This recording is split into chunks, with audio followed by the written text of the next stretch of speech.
கிறிஸ்துவின் அன்பில் இருந்து எது என்னை பிரிக்க முடியும்? கிறிஸ்துவின் அன்பில் இருந்து இந்த மழை என்னை பிரிக்க முடியுமா? ஒரு பொழுதும் இந்த மழை என்னை பிரிக்கவே முடியாது என்று சொல்லி டாடா ஏசியை பிடிச்சி அதில் தார்பாயை வச்சு எப்படியாவது சேரணும்டா அப்படின்னு சொல்லி வந்திருக்கிற உங்கள் அனைவரையும், பங்கு தந்தையர்களாகிய அருள் தந்தையர்களாகிய நாங்கள் அனைவரையும் யூபிலி வாழ்த்துக்களை கூறி வாழ்த்துக்களை தெரிவித்துக் கொள்கிறோம். சூப்பர், நல்லா ஜோரா கைதட்டுங்க.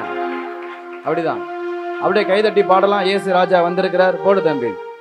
இயேசு ராஜா வந்திருக்கிறார், எல்லாரும் கொண்டாடுவோம், கைதட்டி நாம் பாடுவோம். 3, 4. இயேசு ராஜா வந்திருக்கிறார், எல்லோரும் கொண்டாடுவோம், கைதட்டி நாம் பாடுவோம். நல்லா டெம்போ ஏத்து. இயேசு ராஜா வந்திருக்கிறார், எல்லோரும் கொண்டாடுவோம், கைதட்டி நாம் பாடுவோம். கொண்டாடுவோம், கொண்டாடுவோம், கொண்டாடுவோம், கவலைகள் மறந்து நாம் பாடுவோம். கொண்டாடுவோம், கொண்டாடுவோம், கவலைகள் மறந்து நாம் பாடுவோம். இயேசு ராஜா வந்திருக்கிறார், எல்லோரும் கொண்டாடுவோம், கைதட்டி நாம் பாடுவோம். இயேசுவுக்கே புகழ், இயேசுவுக்கே நன்றி, மரியே வாழ்க. அன்புக்குரியவர்களை, யூபிலி ஆண்டை நம்ம கொண்டாடி கொண்டு இருக்கிறோம். யூபிலி ஆண்டு பழைய ஏற்பாட்டு புத்தகத்தில் கொண்டாடப்பட்டது. எதற்காக என்றால், ஒரு விடுதலைக்காக. நிலத்திலிருந்து விடுதலை கூட வேணும், அடிமைகள் விடுதலை அடையணும் அப்படின்னு சொல்லி அவர்கள் யூபிலி ஆண்டை கொண்டார்கள். ஆனால் புதிய ஏற்பாட்டு மக்களாகிய நாம் எதற்காக இந்த யூபிலி ஆண்டை நாம் கொண்டாடுகிறோம் என்றால், பாவத்திலிருந்து நமக்கு விடுதலை வேண்டும் என்று சொல்லி இந்த யூபிலி ஆண்டை, இயேசு கிறிஸ்துவனுடைய இந்த பிறப்பு விழாவை நாம் இந்த வருடம் முழுவதும் சிறப்பித்துக் கொண்டிருக்கிறோம். இந்த 4 பங்குகள் இணைந்து சீரம் சிறப்புமாக இன்றைய நாளில இயேசு கிறிஸ்துவனுடைய இந்த பிறப்பு விழாவை நாம் ஜூபிலி ஆண்டாக நாம் கொண்டாடுகின்றோம். இன்றைய நாள் ஒரு ஆசீர்வாதத்தின் நாளாக அமைந்திருக்கிறது. இந்த மழை கண்டிப்பாக உங்களுடைய வாழ்வில ஒரு அருள் மழையாக இருக்கும் என்பதில் எந்த ஒரு சந்தேகமும் இல்லை. அன்புக்குரியவர்களே, இன்றைய நாளில நாம் ஆண்டவராக இயேசு கிறிஸ்து அரசர் என்கிற பெருவிழாவை நாம் கொண்டாடி கொண்டிருக்கிறோம். The master of master, the lord of lords, the king of king, the Jesus Christ is the universal king என்று சொல்வார்கள். அதாவது ராஜாதி ராஜ, ராஜ மாத்தாண்ட, ராஜ கம்பீர, ராஜகுல திலக. கவனித்தீரா அருட்தந்தையர்களே? ஒன்றை மட்டும் விட்டு விட்டான் ஐயா, ராஜகுல துங்குவை விட்டு விட்டானடா. அன்புக்குரியவர்களே, ஆண்டவராக இயேசு கிறிஸ்து அரசராக இருந்தார். அவர் பிறக்கும் பொழுது அவர் அரசராக இருக்கிறார். யூதரின் அரசராக பிறந்திருக்கிறவர் எங்கே? பொன் தூபம் வெள்ளை போலம் ராஜாவுக்கு கொடுக்கப்படக்கூடிய எல்லாவித காணிக்கைகளையும் அங்கே கொடுக்கிறார்கள். அவன் அரசன் பதறி போய் நிற்கிறான், நான் அரசர் இருக்கும்போது இன்னொரு அரசரா என்று சொல்லி. ஆகவே அவர் பிறக்கும் பொழுது அவர் அரசராக இருந்தார். அவர் பணிவாழ்வில அவரை கொண்டு போய் அரசராக மாற்ற வேண்டும் என்று சொல்லி பல பேர் என்ன செஞ்சாங்க, அவரை பிடித்து கொண்டு போய் அரசராக மாற்றலாம் நினைச்சாங்க. ஆனால் முடியாத ஒரு சூழ்நிலையாக மாறி போனது.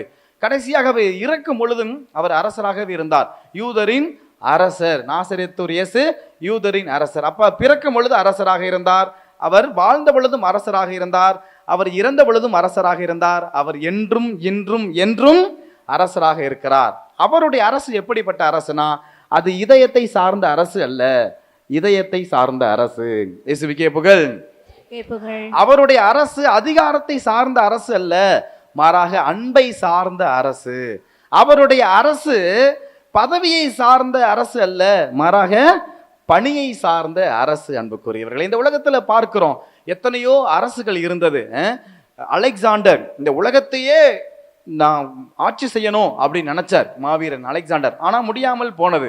மாவீரன் நெப்போலியன் இந்த ஐரோப்பா தேசத்தில் இருக்கக்கூடிய பனி பிரதேசத்தில் இருக்கக்கூடிய எல்லா கண்டங்களையும் தன்னுடைய காலுக்கு அடியில கொண்டு வரும் நினைச்சாரு, ஆனா ஒண்ணுமே முடியாம போச்சு. ஹிட்லர், முசோலி 2ஆம் உலகப் போருக்கு அப்புறம் இந்த உலக நாடுகளையே நான் கொண்டு வரும்னு நினைச்சோம் அப்படி நினைச்சாரு.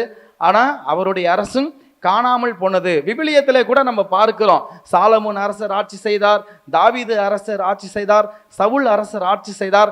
ஆனால் இவர்களுடைய அரசெல்லாம் காணாமல் போனது. ஆனால் என்றும் என்றும் நம்மை ஆட்சி செய்கிற ஒரே அரசு இறை அரசு.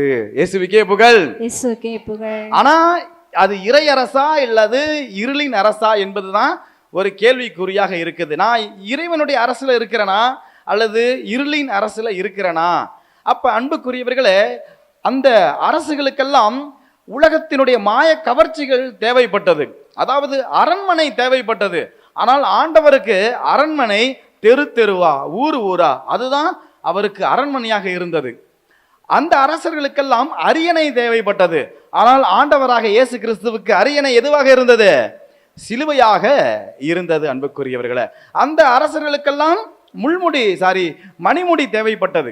ஆனால் நம்முடைய ஆண்டவர் இயேசு கிறிஸ்துவுக்கு முள்முடிய அவருக்கு மணிமுடியாக இருந்தது. அன்புக்குரியவர்களே, அந்த அரசர்களுக்கெல்லாம் அந்த புறம் தேவைப்பட்டது.